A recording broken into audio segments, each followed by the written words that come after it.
Kaya ang pakiusap ko sa inyo, akuin ang ating mga gampanin, pero makipagtulungan para gampanan ang katungkulan ng iba. Magtutulungan tayo.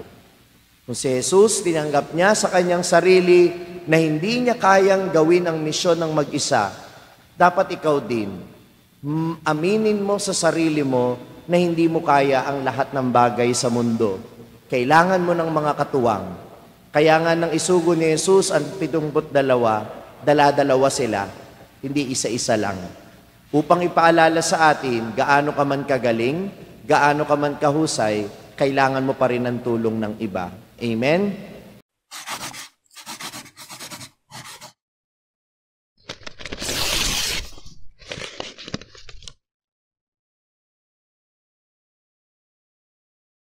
Dalawa. Pinaunan niya sila ng dala-dalawa sa bawat bayan at puok na patutunguhan niya. Sinabi niya sa kanila, sagana ang aanihin, ngunit kakaunti ang mga manggagawa. Idalangin ninyo sa may-ari na magpadala siya ng mga manggagawa sa kanyang bukirin. Humayo kayo, sinusugo ko kayong parang mga kordero sa gitna ng mga asong gubat. Huwag kayong magdala ng lukbutan, supot o panyapak. Huwag na kayong titigil sa daan upang makipagbatian kanino man. Pagpasok ninyo sa alinmang bahay, sabihin muna ninyo, maghari nawa ang kapayapaan sa bahay na ito. Kung maibigin sa kapayapaan ang nakatira roon, sa kanila ang kapayapaan, ngunit kung hindi, hindi sila magkakamit nito. Manatili kayo sa bahay na inyong tinutuluyan. Kanin ninyo at inumin ang anumang idulot sa inyo, sapagkat ang manggagawa ay may karapatang tumanggap ng kanyang upa. Huwag kayong magpalipat-lipat ng bahay. Kapag tinanggap kayo sa alinmang bayan, kanin ninyo ang anumang ihain sa inyo.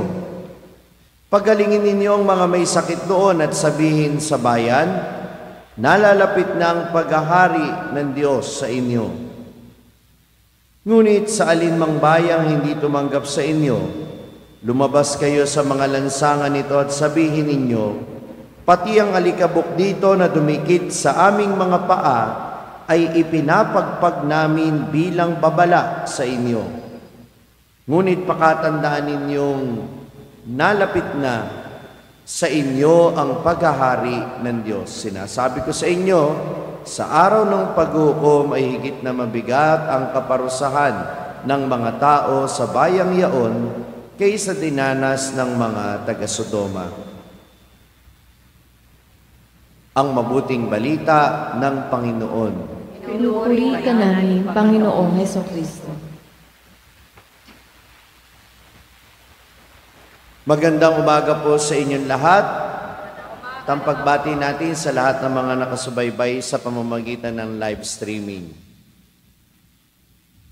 Nabanggit ko na po sa inyo na ang Ebanghelyo ni San Lucas ay isinulat para sa mga dukha at para sa mga hindi pinapansin sa lipunan o walang bilang sa lipunan, kagaya ng mga kababaihan, bata, mga hentil, mga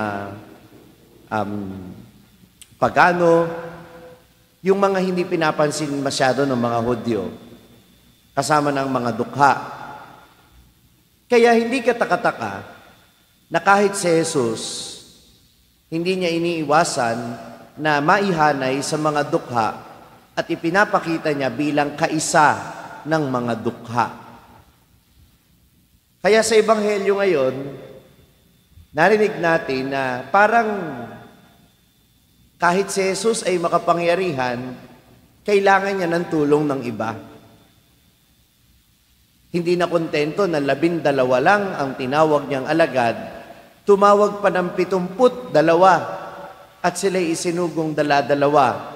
Ang kanilang misyon ay mauna sa mga lugar na pupuntahan ng Panginoon at kagaya ng binilin sa 12 alagad, sila'y binibigyan ng kapangyarihan na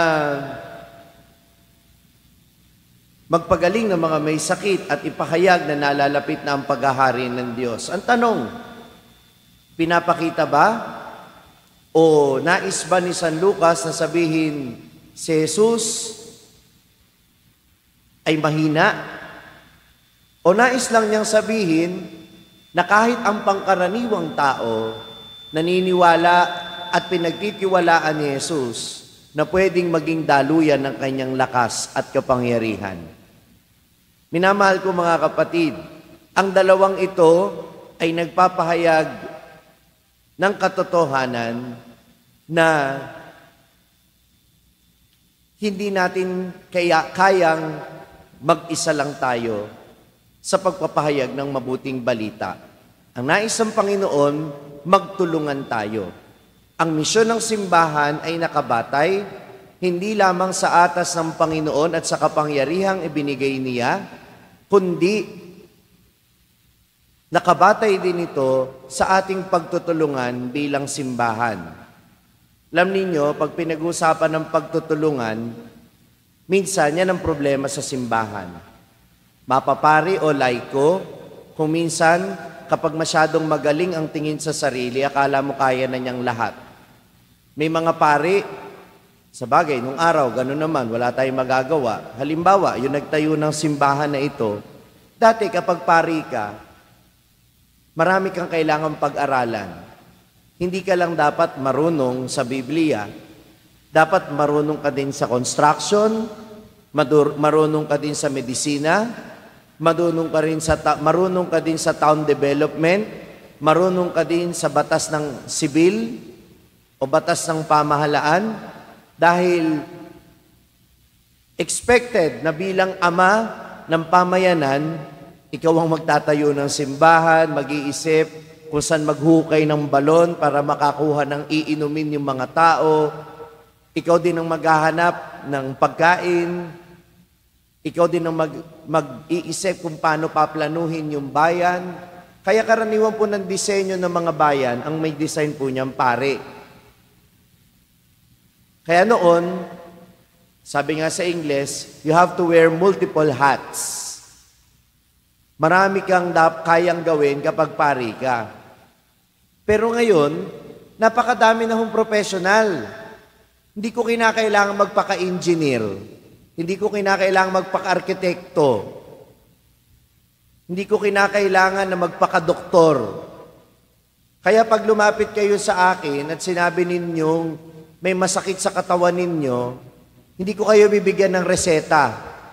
Kung gusto nyo, i-exercise ko na lang kayo.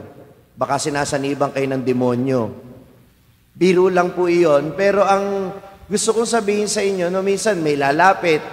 Father, may away po kami ng ganyan ng aking mga kapatid. May problema ho kami sa lupa. Huwag mong sasama ang loob ninyo kapag sinabi ko sa inyong pasensya na ho kayo. Ipagdadasal ko po kayo, pero abogado ho ang kailangan ninyo. Kasi hindi ko ho alam ang lahat. Tama? At kailangan tanggapin ko sa sarili ko, hindi ako pwedeng magmarunong na alam ko lahat yan. Na kaya kong lahat yan. Hindi. At dapat ang mga laiko ganun din. Wag yung porket madalas kayo sa simbahan, kala mo lahat ng bagay, alam na ninyo dito at lahat gusto pakialaman ninyo. Hindi ganyan sa simbahan. May kanya-kanya tayong tungkulin na dapat nating igalang. May kanya-kanya tayong gampanin na dapat ay gawin. Huwag mong akuin. Huwag kang mang-agaw ng trabaho ng iba. Minsan, yun ang nagiging problema. Pinag-uusapan namin mga pari, may mga lay minister, pati yung trabaho ng pari gusto kunin. Gustong magpakapari. May mga madre na ganun din. Kala yata nila, minsan lang naman, no, may mga madre na ganun ang attitude, parang pari sila na nakabelo lang. Hindi ganun. Iba ang gampanin nila sa gampanin ng pari. Iba ang gampanin ng mga lektor at saka lay minister. Kaya nga sa misa ngayon, sinasabi hanggat maaari. At kung meron namang sapat na tao, hindi po pwedeng multitasking sa misa. Nakapag-lector ka, ikaw din ang lay minister, ikaw din ang sacristan, ikaw din ang collector. Yun nga lang, ito paalala din sa mga nagse-serve sa simbahan. May schedule kayo, hindi kayo pumupunta. O ano nagiging problema natin? Yung sacristan mayor natin, ayan, sa lahat, kung minsan.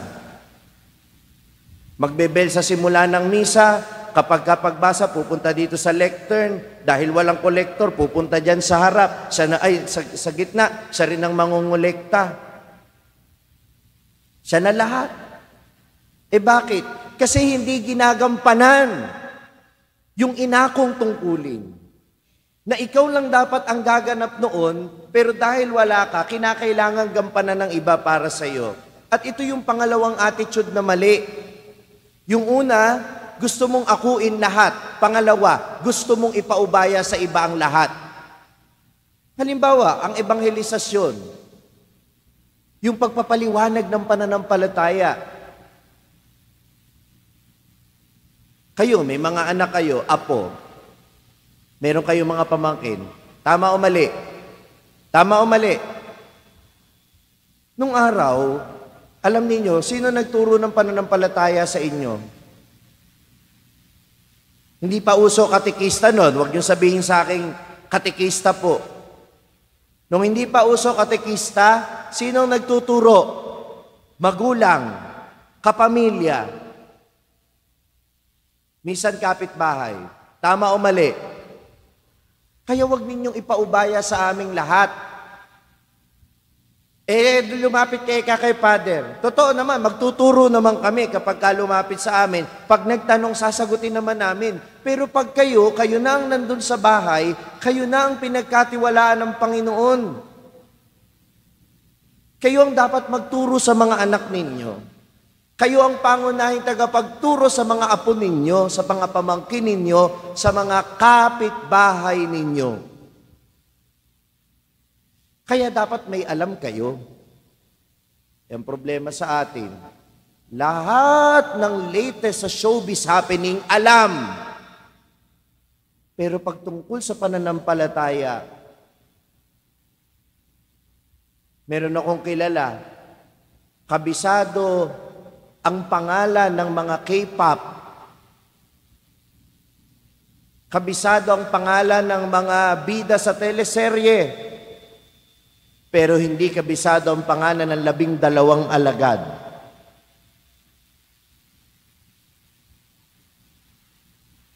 Kabisado ang kwento ng mga napapanood. Pero hindi kabisado ang 10 Commandments. Hindi na ho kami yon. Kayo na yon. Mag-aral po tayo. Magbasa. At dahil may cellphone na ho kayo, kaysa ho ang pinapanood ninyo, yung mga conspiracy theory na hindi naman totoo, at mga kung ano-anong intriga ang sinusubaybayan ninyo, magturo tayo ng pananampalataya. Kahapon, nagkakagulo na naman ng mga tao, mga naturingan mong Kristiyano sa internet, nung inaresto yung drag queen na nag-perform ng ama namin, mga tuwang-tuwa kasi mga nakulong, ganyan. Nag-aaksaya ng oras para mambash ng ibang tao. Una, hindi pagtatanggol ng pananampalataya ang mga insulto sa ibang tao. Pangalawa, imbis na ubusin mo ang oras mo para sa pangiinsulto ng ibang tao, pwede bang mag-isip ka na lang kung paano mo ituturo yung tama sa iba, lalo na sa mga kapamilya mo, para hindi na maulit yung mga ganong klase ng insidente. Yun ang tungkuling ipinagkatiwala sa iyo. Kaya tumawag ng 72 kasi hindi kaya ni Jesus at ng 12 na sila lang ang gagawa ng mga tungkuling ito. Dapat magtutulungan tayo. Amen ba yon? Huwag niyong ipaubaya sa amin ang lahat. At gayon din naman ang mga pari, hindi rin naman dapat talaga ipinauubaya lahat sa mga laiko. Kaya huwag kayong magtatampo na may mga desisyon na kinakailangan namin gawin na hindi po pwedeng lahat ng palakad kayo. Kasi may mga bagay na pinagkatiwala sa amin ng obispo na kami ang responsable doon.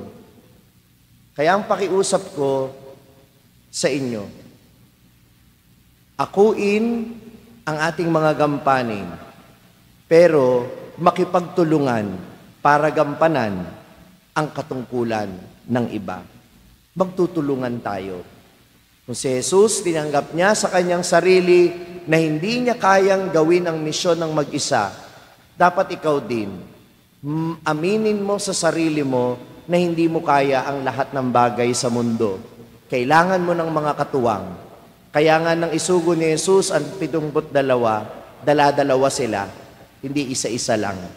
Upang ipaalala sa atin, gaano ka man kagaling, gaano ka man kahusay, kailangan mo pa rin ng tulong ng iba. Amen? Si Santa Faustina Kowalska, isang madre, pero nang natanggap niya ang mensahe ng Panginoon tungkol sa divine mercy o mabathalang awa, alam niya na ito'y misyon na hindi lang ipinagkatiwala sa kanya. Kaya in-encourage niya, hinimok niya ang lahat ng mga Katoliko, Kristiyano na maging mga tagapagpalaganap ng mensahe ng mabathalang awa ng Diyos. Niloob niya na yung kanyang debosyon ay maging debosyon din ng maraming tao sa pamamagitan ng pagpapahayag nito. Kahit walang naniniwala sa kanya nung una, kahit hindi naging matagumpay, in quotation marks, yung kanyang unang pagpapahayag tungkol sa mabathalang awa ng Diyos, sa takdang panahon, sa awa ng Diyos din, ay narinig ng mga tao ang mensaheng ito. At ngayon, kahit hindi mo sabihin, napakaraming nagtutulungan, napakaraming mga nagpapalaganap ng debosyon sa mabathalang awa. Sapagkat ito ang layunin ng Panginoon. Tayo'y magtulungan, hindi tayo nag-iisa, mayroon tayong mga katuwang sa ating mga ginagampanan sa misyon ng simbahan. Santa Faustina Kowalska, ipanalangin mo kami. Kung na-bless ka ng pagninilay natin sa araw na ito, huwag mong kalimutang mag-subscribe sa page na ito at i-click ang bell button para manatiling updated sa tuwing nag-upload tayo ng mga pagninilay dito. At syempre, hindi pwedeng ikaw lang ang nabe-bless. Kung gusto mo ring ma-bless ang iyong mga kaibigan at mahal sa buhay, i-share ang link ng video na ito sa kanila. Ako po si Father Franz Dizon, ang content creator ng Sa Madaling Sabi na matatagpuan ninyo sa iba-ibang social media platforms. Pari ng Diocese ng Malolos. At ngayon ay matatagpuan na rin po ninyo ang aking mga pagninilay sa #1 Catholic app in the world, ang Hallow. 400,000 po na Pilipino na ang nakasubscribe sa Hallow. Ano pang hinihintay ninyo? I-download na po ninyo ng libre ang Hallow app sa inyo pong Google Play Store o kaya naman ay Apple App Store. Magkita-kita po tayo hanggang sa aking susunod na pagninilay dito sa ating page, ang Sa Madaling Sabi.